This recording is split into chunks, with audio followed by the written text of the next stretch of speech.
Say that one more time. Tom Hiddleston loves comicbookmovie.com. I do. This is God's honest truth. It's not just because it's like where the real enthusiasm is, but it's often a source of information. It's a research resource for me. There you go. Sweet. All right. I'm going to take my chewing gum out because that's right in. An unsightly habit. I got nailed for smacking in an interview once too. So. Okay. All right. I think we're good. I'm going to get your frame. I tend to lean forward.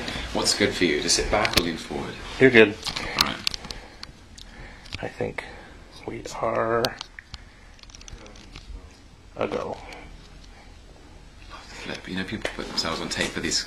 For like, my friend Patrick Kennedy, who's in Warhorse with me, literally filmed himself doing a scene with a flip camera. Oh, they're great. Sent it to Steven Spielberg and got the job. Yeah, yeah. I mean, who carries huge mega cameras around anymore? Yeah. So, all right, first question. Have you seen the movie? Oh, yeah, last night. Oh, you saw it? It's good. Okay, good. Very good. That's a relief for me. But on behalf of all comic book movie fans around the globe, let me be the first to say to you, you bastard, you killed Agent Coulson. He's a beloved character. What were you thinking? I'm ashamed. What was Joss Whedon thinking? Oh. Yeah. But you know what? I mean, when I saw it, I hate myself for doing it. Because I've become as much of a fan of all of these films as everybody is. I love watching them. You know, it's absolutely true when I say that I was doing a TV job in Sweden when I first saw the very first Iron Man. And I thought I'd never be. At the time, I'd just done lots of British theatre, and I thought I'd never get to make a movie like that. And then suddenly to be allowed to be part of the Marvel Cinematic Universe, and is such a privilege. And so I do feel like Clark Gregg as Coulson is kind of, he's like the spokesperson for the fans in a way. He's like the fans' favourite. He's the access of Joe Public into all of these films. He's someone who's just like very normal. He has no superpowers, and he's become the glue. You know, he's the glue of the Marvel universe. I can't believe that I kill him.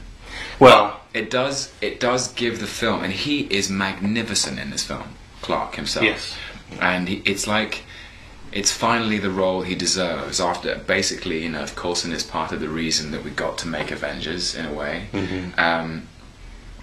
And I guess I'm not spoiling anything, and you're not going to put this online until after. Later. Yeah, but it is the tragic act of the movie, and so the whole movie hinges on Coulson's death. And what's so smart about what Joss has done is he's actually given the audience something very tragic to get over. Yeah. So you know, it's like in his own words, they need something to avenge. It was a good death. It's a good death, and it brings everyone together. It brings these disparate egos who are all jostling for space and for kind of power, like Iron Man, Captain America, Thor. Everyone's arguing, and suddenly Coulson dies, and they go, "We've got to get over this, and we've got to pull through." I think Joss nailed it. Now Loki, pivotal character as well. He's really the pivot point for a lot of these characters. You know, going back to Thor. Yeah, through Captain America, some of the the influences there. What are we going to do now? He's in Asgardian jail. Probably, yeah. I mean, I hope. Is he coming back? Well, he's. I know I've committed to Thor 2, and so I think he probably gets he could probably get severely chastised by Odin when he gets home. He gets a bit of a hiding from his dad.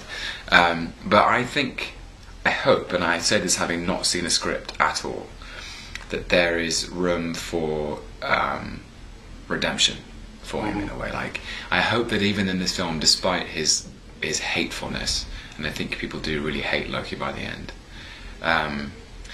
there is still a glimmer of redemption that's like that Thor can see. Thor can see that there's this vulnerable brother. He almost turned you around. Yeah.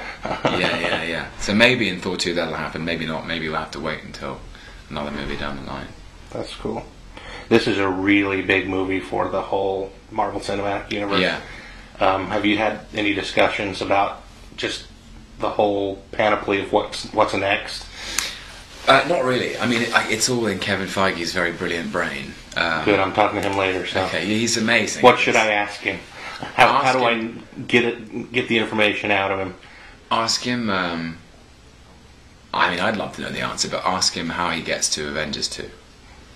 Like, what are the stepping stones? Because again, Loki introduces Thanos. Yeah. So, yeah, that's got to be the next bit. Were you surprised by that, or did you see that coming? Well, since I run a comic book movie franchise, we've had rumors and speculation for years now. So we did think that might be the case. Right. But then there's been a lot of people that say, no, they wouldn't do that. But the whole Infinity Gem thing has to. I mean, we saw the Infinity Gauntlet in Odin's chamber. Exactly. Yeah. So that was there from Thor. I mean, once you've opened up Thanos, you're in a whole different realm, really. Yeah. A whole different world of cosmic. Yeah. And I hope that a film like Thor has allowed people to believe in those cosmic possibilities or the cosmic potential of the cinematic universe to really open up and go beyond these earthbound stories. Even though I think being bound on Earth is in a way to make it accessible to people who aren't just comic book fans, Mm-hmm. It'd be fascinating to see what they do next, because I think the films are just getting better and better and better. Mm-hmm. Like each Marvel movie is just they're just improving, and then maybe they're just getting smarter at knowing what they have and their own product. And I love working for them, and they've changed my life. So, do you feel like you're getting typecast? I'm very lucky that in the space between playing Loki and Thor and playing Loki and Avengers, I did some really different things. I went and worked for Woody Allen and played F. Scott Fitzgerald and Warhorse is in Warhorse I play the nicest man on the planet who just doesn't have a malicious bone in his body, and that was nice to do because Loki's getting darker and darker and darker and darker. So yeah, the thing I love about acting is getting to explore different facets of human nature, and each character that I've played represents a different flavour of humanity, a different truth. So I hope I don't get typecast. Yeah. All right, man. It's so nice to talk to you. You too. And I mean that about the site. I have an army.